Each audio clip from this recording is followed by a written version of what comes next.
തൃശൂർ വേലൂർ പഴവൂരിൽ റോഡരികിൽ നിൽക്കുന്ന മരം അപകട ഭീഷണി ഉയർത്തുന്നു. അങ്കണവാടിക്കും ക്ഷേത്രത്തിനും സമീപമാണ് കടപുഴകി വീഴാവുന്ന അവസ്ഥയിൽ മരം നിൽക്കുന്നത്. വൈദ്യുതി കമ്പികൾക്ക് മുകളിൽ വളർന്നു നിൽക്കുന്ന മരം വീണാൽ ട്രാൻസ്ഫോർമറിന് മുകളിലേക്കാണ് പതിക്കുക. വൈദ്യുതി കമ്പികളിൽ തട്ടാവുന്ന അവസ്ഥയിലാണ് മരത്തിന്റെ കൊമ്പുകൾ നിൽക്കുന്നത്. പ്രദേശത്തെ വീടുകൾക്കും വ്യാപാര സ്ഥാപനങ്ങൾക്കും മരം ഭീഷണിയാണ്.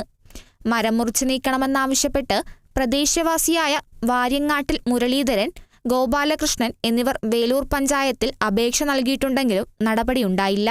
കടയുടെ പരിസരത്ത് ഏത് നിമിഷവും വിളംബരിക്കുന്ന ഒരു ഉമ്മമരം ചാഞ്ഞു നിൽക്കുന്നുണ്ട്. അത് ദയവായി മുറിച്ചു മാറ്റി തന്നാൽ ഞങ്ങൾക്കും ഞങ്ങളുടെ പരിസരവാസികൾക്കും, അതിലുപരി നഴ്സറി കുട്ടികൾക്ക് സഞ്ചരിച്ചുകൊണ്ടിരിക്കുന്ന റോഡുകളും ജനങ്ങളും അവർക്ക് വലിയ ബുദ്ധിമുട്ടായിട്ടൊക്കെ അത് മുറിച്ച് മാറ്റി തന്നാൽ വളരെ ഉപകാരം.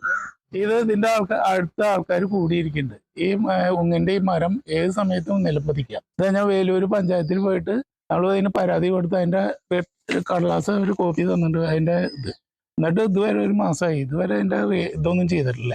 ഈ മരത്തിന്റെ ചുവട്ടിലാണ് ആൾക്കാർ വന്നിരിക്കുന്നത്. ആ പെട്രോൾ അവിടെ ഏത് സ്പോട്ടിൽ അത് വീഴാം, ആർക്കും അപകടം സംഭവിക്കും. ഓരോരുത്തരും ഇത് ഈ ട്രാൻസ്ഫോർമർ പിന്നെ ഇവിടുത്തെ ഗേറ്റ് അത് ഞാൻ പരാതി കൊടുത്തിട്ട് നമ്മൾക്കത് ചെയ്യാം. പക്ഷെ ആൾക്കാർക്ക് എന്തെങ്കിലും പറ്റിയ ഒരു ഉത്തരം പറയേണ്ടി വരും. ശക്തമായ കാറ്റുണ്ടായാൽ മരം വീഴുമെന്ന ഭീതിയിലാണ് പ്രദേശവാസികൾ. എത്രയും പെട്ടെന്ന് മരം മുറിച്ചു മാറ്റണമെന്നാണ് നാട്ടുകാരുടെ ആവശ്യം. Kerala vision news, Thrissur.